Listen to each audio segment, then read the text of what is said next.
करते रहे कोई। बीजेपी एक और आइए, समाजवादी पार्टी एक, रिजल्ट पर मत दबा दीजिएगा सर। हाँ, बीएसपी एक और आइए, रुको आम आदमी पार्टी एक और आइए, बीएसपी एक, क्या करता है थोड़ा बीएसपी एक, आइए आइए भाई, आईएनसी कांग्रेस एक, खाता खुला, आइए, बीएसपी एक और आइए, आम आदमी पार्टी एक और आइए,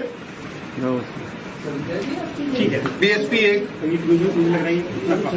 ठीक है, एक और आइए, एक और आइए, आ जाइए। 3000 आम आदमी क्षमता है पार्टी इसकी है। वोटिंग मशीन की, ठीक है, बहुत क्षमता। 3000 की कैपेसिटी है। हाँ। आ जाइए आप यहाँ दवाइए, आप दवाइए। बीएसपी एक और किसी को वोट हाँ दीजिए, अभी समय है, चलिए। बीएसपी एक और दवाइए। बीजेपी को एक और वोट मिला और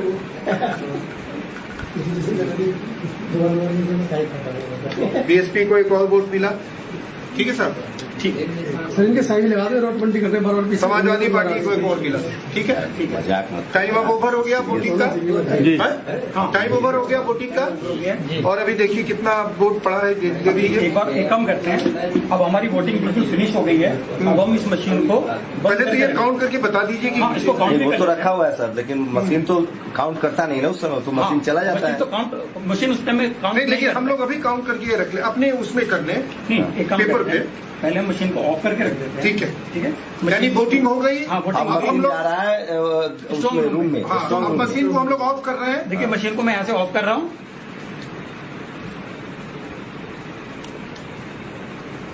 मशीन ऑफ हो गई। अब मैं इसकी बैटरी भी निकालूंगा। इसकी बैटरी भी निकाल रहे हैं, पूरी तरह से ऑफ कर रहे हैं इसको। निकालिए, मैंने इसकी बैटरी भी निकाल दी है। बैटरी भी निकाल दी। अभी ये स्ट्रॉन्ग रूम में जा रही है। जाने के लिए बिल्कुल तैयार है। अब स्ट्रॉन्ग रूम में इसको ले गए, स्ट्रॉन्ग रूम में चला गया। अब हम वीवीपैट की पर्ची को इधर मिल हाँ, वीवीपैट की पर्ची को गिन लीजिए। ये दो हाँ, 1 हाँ, 1 2 3 4 5 6 7 8 9 10 10, ये 6 6 ये और 2। ये हमारा रिजल्ट ये ठीक है। रिजल्ट है। ठीक है, तो ठीक है, अब हमारा जो है टोटल वोट पड़े। अच्छा टोटल वोट देख लेते हैं। 2 3 13 19 2 21 टोटल 21। 21 वोट पड़े हैं और टोटल 21 वोट में इन पार्टियों को मिला है। ठीक है, एक नोटा रखते तो और अच्छा होता। नोटा पे बना। चलिए सर, ठीक है। हाँ, तो ठीक है, आज काउंटिंग वाला डे है। हाँ, तो ये जो प्रिसाइडिंग ऑफिसर जो भी काउंटिंग ऑफिसर होते हैं वहाँ पे, वो मशीन को दोबारा स्टार्ट करते हैं। तो हमें इसमें बैटरी दोबारा अच्छा, लगा। बैटरी वहाँ नया लगाया जाता है या नहीं, वोटिंग वाला बैटरी रहता है? बैटरी उसमें इनबिल्ड लगी हुई होती है। बैटरी पहले बैटरी इनबिल्ड होती है। कितनी लाइफ होती होगी उस बैटरी की? क्योंकि बैटरी वाला भी सवाल आया था कि हाँ हाँ, कुछ चार बैटरी साल के बाद 90%। भी, 1.5 महीना बाद भी बैटरी 99% चार्ज है। हाँ, 90 और 99% चार्जिंग। ऐसा बैटरी तो मोबाइल फोन में लगाओ। हाँ, ठीक है, तभी हमने पावर ऑन कर दिया। हम्म, ये मशीन बूट हो रही है। बूट होने में थोड़ा टाइम लगा होती है।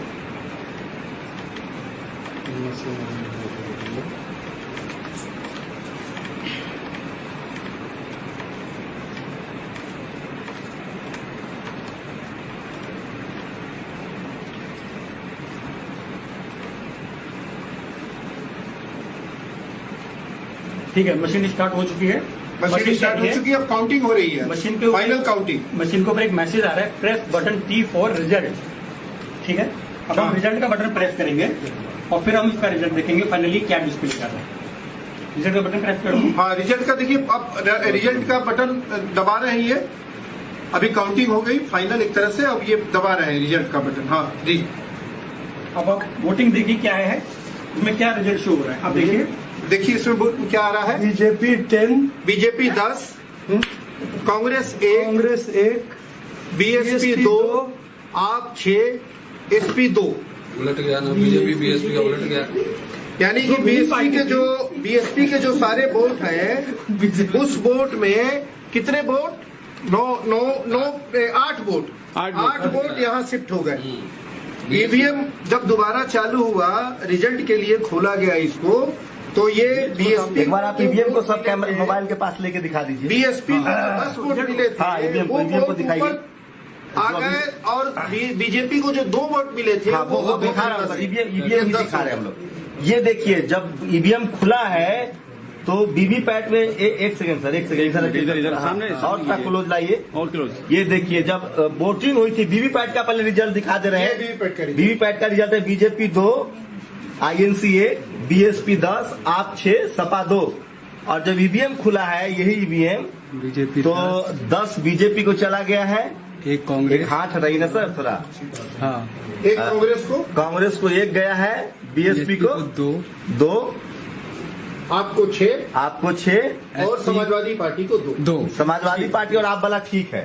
हाँ, ज्यादा जो वोट गया है वो चला गया बीजेपी के पास। इसका मतलब ये हुआ कि जो विनिंग पार्टी है उसका वोट स्वैप हो गया, वो बीजेपी के पक्ष में शिफ्ट कर गया, यानी कि स्वैप कर गया। अब बताएंगे जो डेमो दे रहे हैं कि ये चला गया, ठीक है सर, ये हो गया। अब बताएंगे जो डेमो दे रहे हैं कि ये कैसे हुआ। हाँ जी, सीरियल में जी। अब ये बताइए, ये चमत्कार हुआ कैसे? बताते हैं सर। एक्चुअली जैसे जैसे टेक्नोलॉजी एडवांस हो रही है और वैसे वैसे टेक्नोलॉजी का दुरुपयोग होने के चांसेस भी बढ़ रहे हैं। अगर टेक्नोलॉजी एक अच्छी चीज के लिए बनी है तो उसका दुरुपयोग इतनी बुरी तरीके से हो सकता है कि वो डिस्ट्रक्टिव हो सकता है। जैसे फॉर एग्जांपल, अगर हम परमाणु ऊर्जा का देखें, अगर हम परमाणु ऊर्जा को यूज करें तो उसका एटम बम भी बन सकता है और उसका पावर न्यूक्लियर रिएक्टर भी बन सकता है। तो जैसे जैसे टेक्नोलॉजी एडवांस होती जा रही है, वैसे वैसे इस टेक्नोलॉजी के अंदर तो फ्रॉड के जो चांसेस हैं वो इतने ज्यादा सीवियर और इतने ज्यादा खतरनाक है कि आम आदमी उसको नहीं पहचान पाएगा किसी भी कंडीशन में। इलेक्शन कमीशन जो कहता है कि उनकी जो मशीन है कि वो मशीन हैक नहीं हो सकती, कहने मात्र से ये चीज प्रूव नहीं हो सकती है कि अगर कोई व्यक्ति कोई व्यक्ति विशेष या कोई संगठन को ये बोल सकता है कि इलेक्ट्रॉनिक की जो चीज है वो बायस तरीके से काम नहीं कर सकती, ये बात कथन बिल्कुल सत्य नहीं है। अगर हम इलेक्ट्रॉनिक्स और टेक्नोलॉजी करते हैं वो बिल्कुल अवैज्ञानिक है, क्योंकि जो इलेक्ट्रॉनिक्स का जो डिवाइस होता है उसके अंदर जो कंपोनेंट्स होते हैं, हम उसको किसी भी तरीके से सॉफ्टवेयर के थ्रू या फिर हार्ड कोड करके हम उसको किसी भी तरीके से अपने मन मर्जी के अकॉर्डिंग उस पर काम करा सकते हैं। वही काम मैंने छोटी सी मशीन के अंदर किया। एक्चुअली मैं वैज्ञानिक हूँ, मेरे को इलेक्शन वगैरह से कोई लेना देना नहीं है, लेकिन जब इलेक्शन के अंदर जब टेक्नोलॉजी घुस गई है तो हम लोगों के भी कान खड़े हो गए कि भाई जब इलेक्शन में टेक्नोलॉजी घुस गई है और टेक्नोलॉजी का इस तरीके से दुरुपयोग हो सकता है, मैं ये नहीं कह रहा हूं कि दुरुपयोग हुआ है, लेकिन दुरुपयोग होने के पूरे चांसेस होते हैं। इलेक्शन कमीशन कहता है कि जो उनकी वोटिंग मशीन है उसके अंदर आरटीसी होता है। आरटीसी का मतलब होता है रियल टाइम क्लॉक।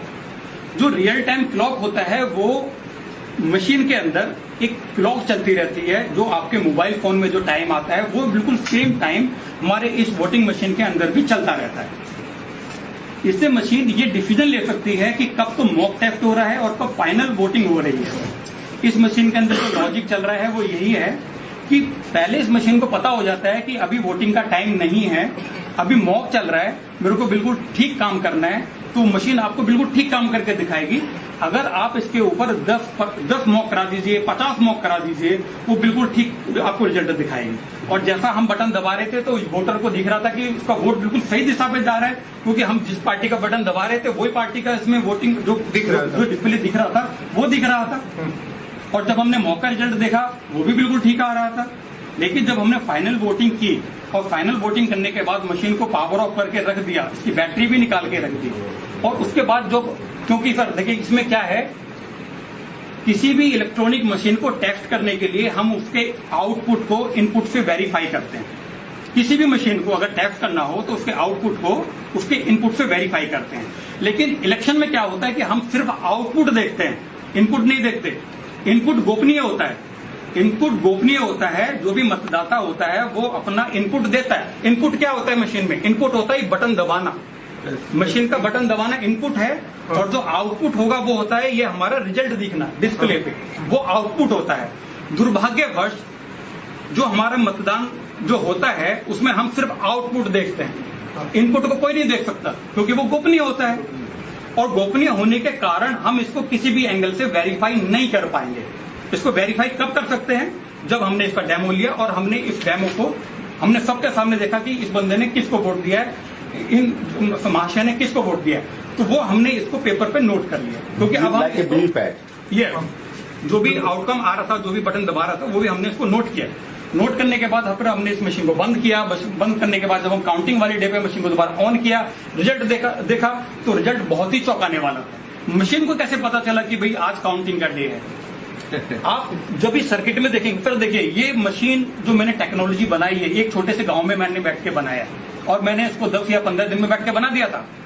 जहां पर इलेक्शन कमीशन में जहां पर भी ये टेक्नोलॉजी डेवलप होती है, वहां पर पूरी इंजीनियर्स की पूरी टीम लगी हुई होती है, एक से एक धांसू वहां पर इंजीनियर्स होते हैं, और वहां पे मशीन का जो एल्गोरिथम होता है, क्योंकि जो सॉफ्टवेयर जो होता है एक तरह की कथा होती है। कंप्यूटर भाषा में जो सॉफ्टवेयर होता है एक तरह की कथा होती है कि भाई ये बटन दबाएगा, रिजल्ट कहां पर जाएगा, रिजल्ट जाने के बाद जब वो फाइनल में जब रिजल्ट देखेगा तो पहले वो डेट भी चेक कर लेगा। कोडिंग बोलते हैं जिसको सॉफ्टवेयर की कोडिंग बोलते हैं। और जो कोडिंग जो होती है वो कंप्यूटर भाषा में काफी सारी कोडिंग की लैंग्वेजेज होती है, जैसे जावा होती है, सी होती है, .NET होती है, काफी सारी कंप्यूटर लैंग्वेज होती है। दुर्भाग्य बस हमारा जो मतदाता है वो टेक्नोलॉजी का टी भी नहीं जानता, हमारा वोटर बिल्कुल नहीं जानता। हमारा जो वोटर होता है उसको खाली इस बात से मतलब होता है कि मैंने बटन दबाया, भाई पर्ची दिख गया, मेरा वोट बिल्कुल ठीक दिखा, फिर चला गया। लेकिन फाइनली वो वोट कहां पर जाके स्टोर होता है मेमोरी के अंदर, उसको वो कोई नहीं देख सकता।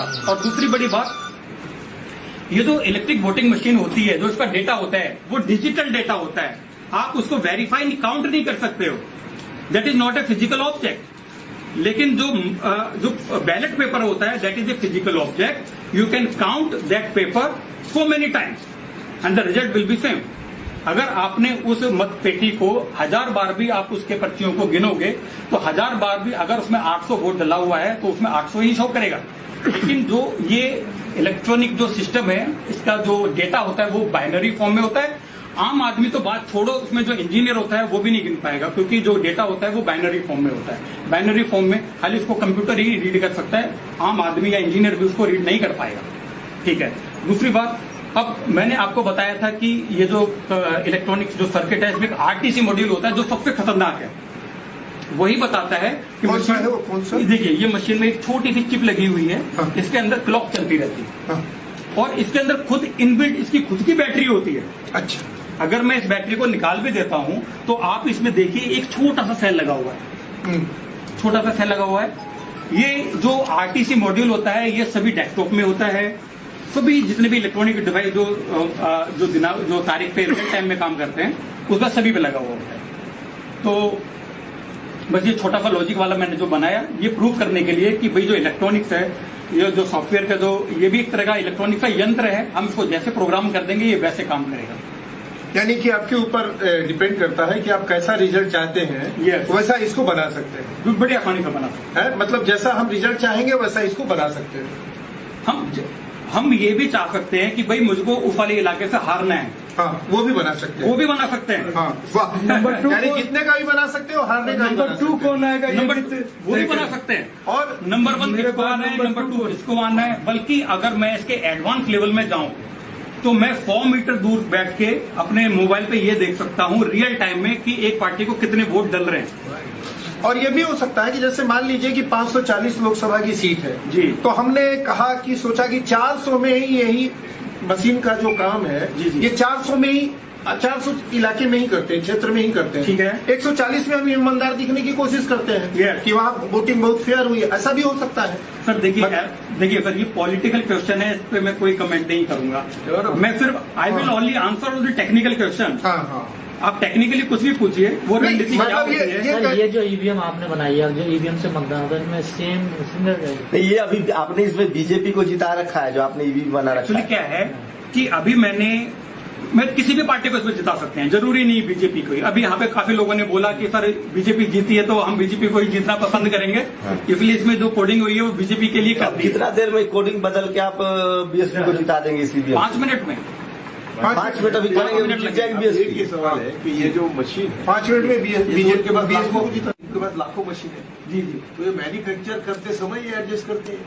सर मैं आपको बताते हैं, जब ये मशीन कहीं जो जो इनके OEM है, ओरिजिनल इक्विपमेंट मैन्युफैक्चरर, वो BL एंड CIL एक कंपनी, ECIL कोई कंपनी है, हैदराबाद को बनाती है।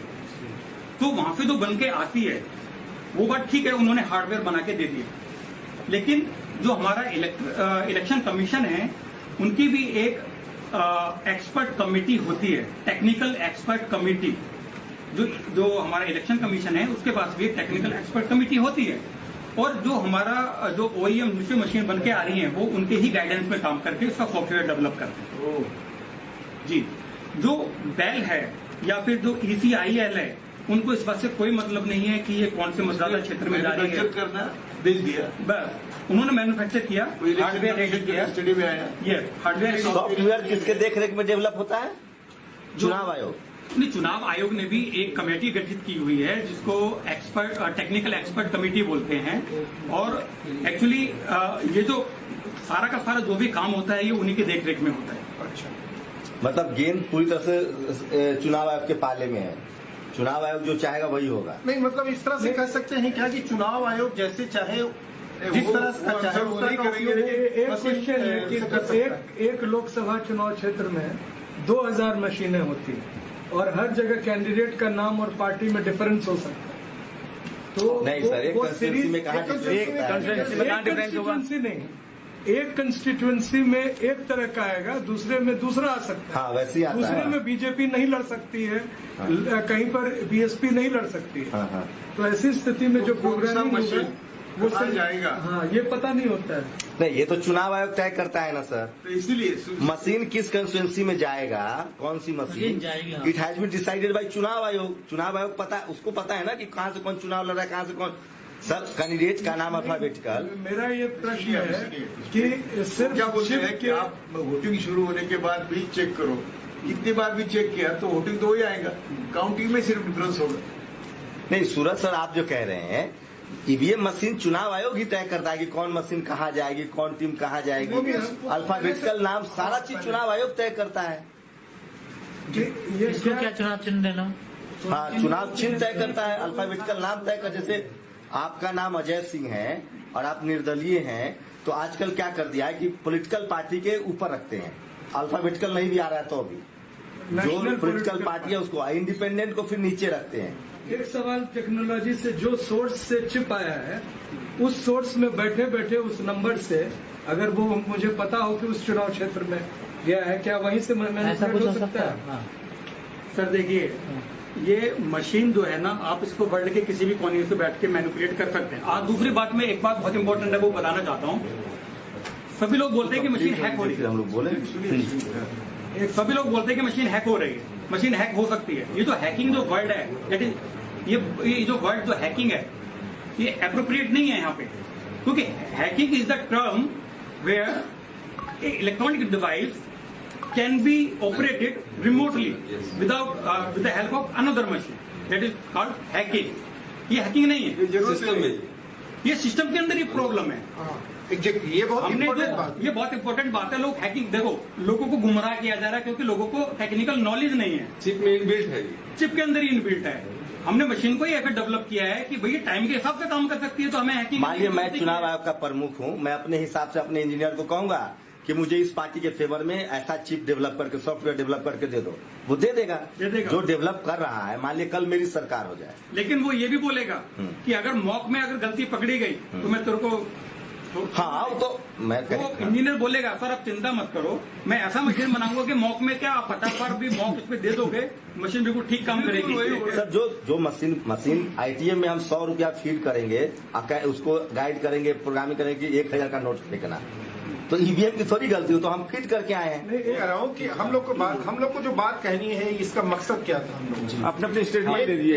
एक मकसद ये था कि लोगों को अवेयर करना, वोटर्स को अवेयर करना, ये हमारा मकसद था इनको बुलाने का। और इन्होंने जो अपनी बात कही जी, हम लोग कोई जजमेंट में नहीं पहुंच रहे हैं, हम लोग ये कह रहे हैं कि लोकतंत्र के लिए जरूरी है लोगों का भरोसा। भरोसे के बिना लोकतंत्र नहीं चल सकता। टेक्नोलॉजी आती है जाती है, बैलेट पेपर नहीं था तब भी लोकतंत्र था। मेरा ये कहना है कि भरोसा सबसे इम्पोर्टेंट है। अगर वोटरों में ये भरोसा नहीं है तो ये जिम्मेवारी है चुनाव आयोग की कि वो वोटरों में भरोसा पैदा करे। सर 1-2 साल हम लोग का हो वोटरों जाएंगे। में एक भरोसा पैदा करे कि आप लोकतंत्र पे इसीलिए विश्वास कीजिए कि जो कुछ भी हुआ है और जो कुछ भी सवाल आपके सामने आ रहे हैं वो सब दुरुस्त है। उसको फिर साइंटिफिकली आके बात सर, आप अपने सवाल के बाद जल्दी लेकिन सवाल के फॉर्म में सवाल लीजिए क्या लग रहा है आपको कि ये जो आपने ईवीएम बनाया है और ये इसी पैटर्न पे वो ईवीएम भी काम करता है, क्योंकि आप बेल में काम भी कर चुके हैं? सर देखिए, एक ईवीएम जो मशीन होती है, जरूरी नहीं कि मैंने जिस टेक्नोलॉजी को यूज करके इसमें ईवीएम बनाया है या जो कोड मैंने इसमें लिखा है, जरूरी नहीं कि वो उसी कोड पे काम करता हो। एक मशीन को किसी भी तरीके से काम करने के लिए 50 तरीके हो सकते हैं।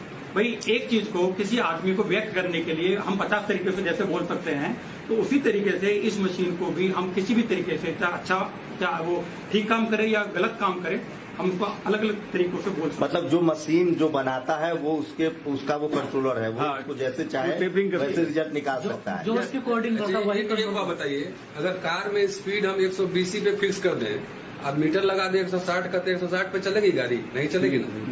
प्रोग्रामिंग होता है ना, टेक्नोलॉजी कॉमन सेंस हम कह रहे हैं। I am not a scientist, I am a historian. उनके सबके भी तो मुझे लगता है कि वो सब प्रोग्रामिंग का मसला है। मेरा निवेदन था कि यहाँ जो बैठे हैं उनसे व्यूज हमारे बीच जो समाज कल्याण मंत्री राजेंद्रपाल गौतम जी, अभी आपके सामने जो ईवीएम मशीन का डेमो किया गया है, तो इस बारे में क्या कहना चाहेंगे? अभी जो आपके सामने हकीकत डेमो हुआ है।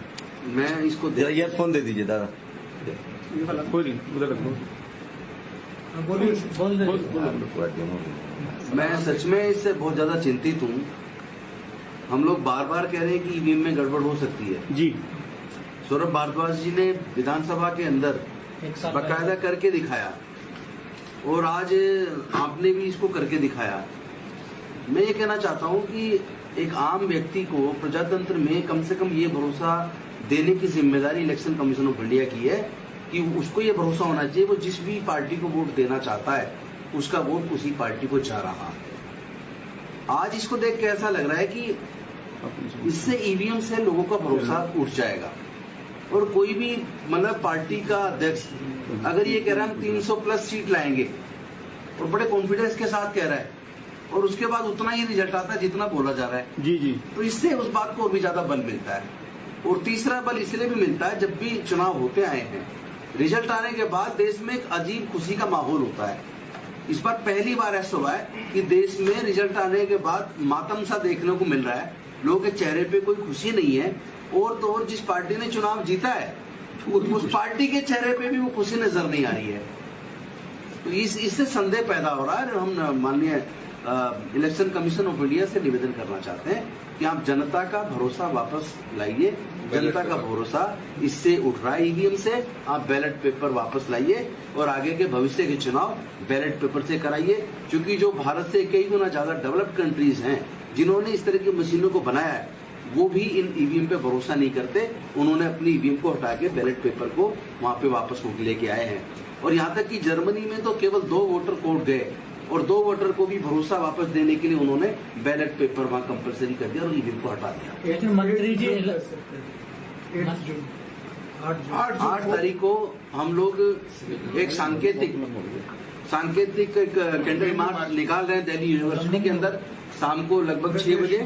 और बाकी पूरे देश में हमने सबसे आह्वान किया है कि सब लोग अपने अपने बैनर तले अपने बैनर के माध्यम से इसी तरह कैंडल मार्च निकालें, ताकि कम से कम एक आवाज बुलंद हो और इलेक्शन कमीशन के कानून तक ये बात पहुंचे कि देश में जनता प्रजातंत्र के अंदर आज ईवीएम पे भरोसा नहीं कर रही है और उन्हें ये विश्वास नहीं हो रहा है कि वो जहां वोट देना चाहते हैं वहां वोट जा रहा है। इसलिए ये आपकी जिम्मेदारी है, आप उनके विश्वास को वापस लौटाइए और उसको बैलेट पेपर से भविष्य के सारे चुनाव करवाइए।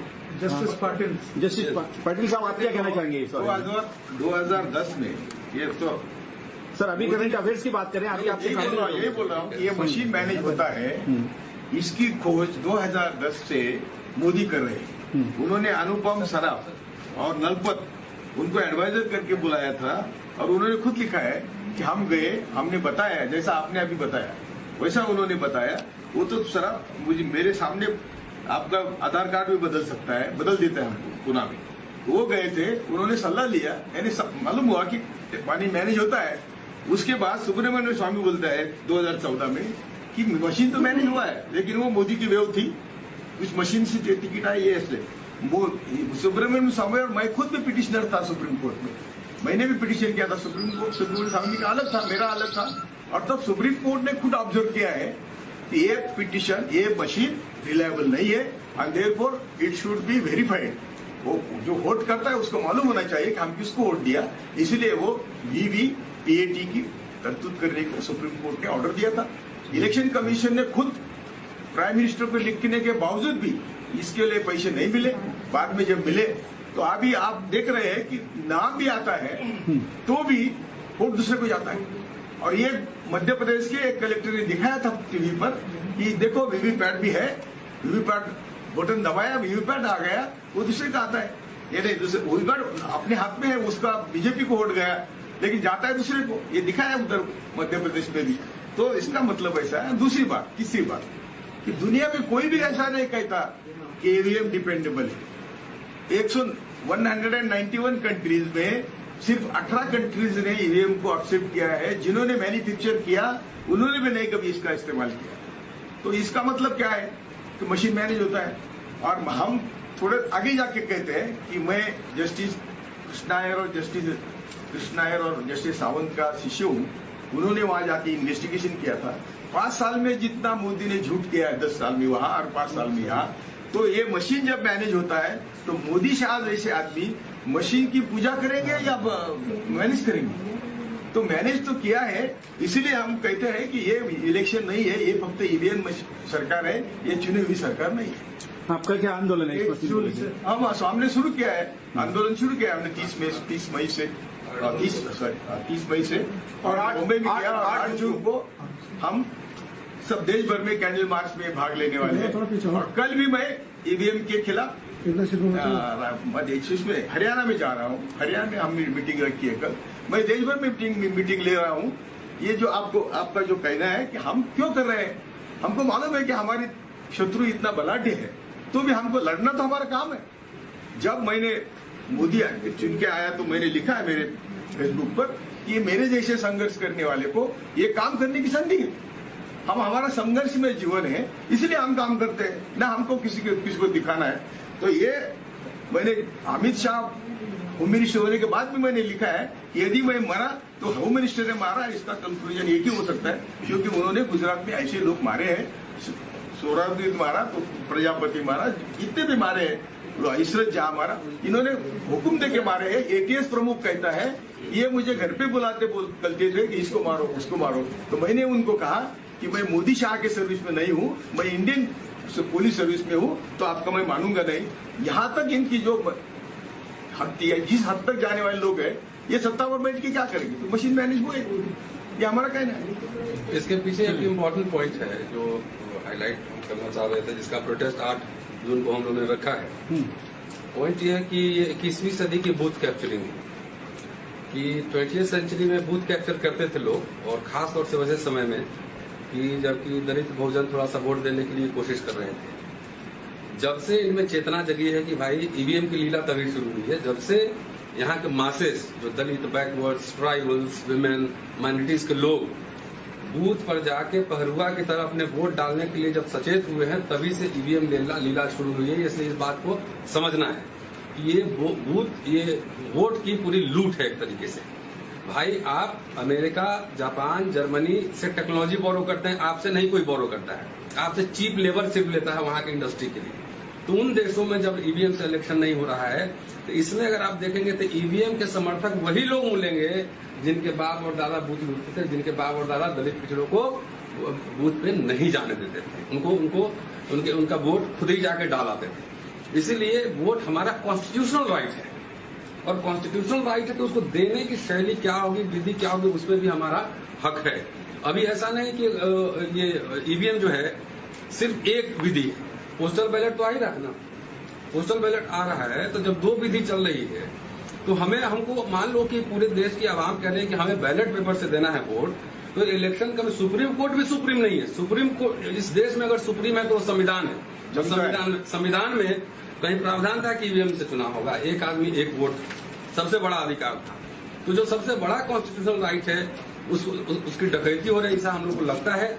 इसलिए इसके खिलाफ संविधान बचाओ संघर्ष समिति 8 जून को आपके माध्यम से देश के तमाम संगठन, इस आंदोलन पे किसी व्यक्ति किसी संगठन का कॉपीराइट नहीं है। जहां जो है अपने शहर कस्बे के प्रमुख केंद्रों पे जाएं, वहां पे 10 लोग, 20 लोग, 50 लोग, 100 लोग, 500 लोग कैंडल लाइट लेके बैन ईवीएम प्रोटेस्ट वहां दर्ज करें। अपने वोट की सुरक्षा की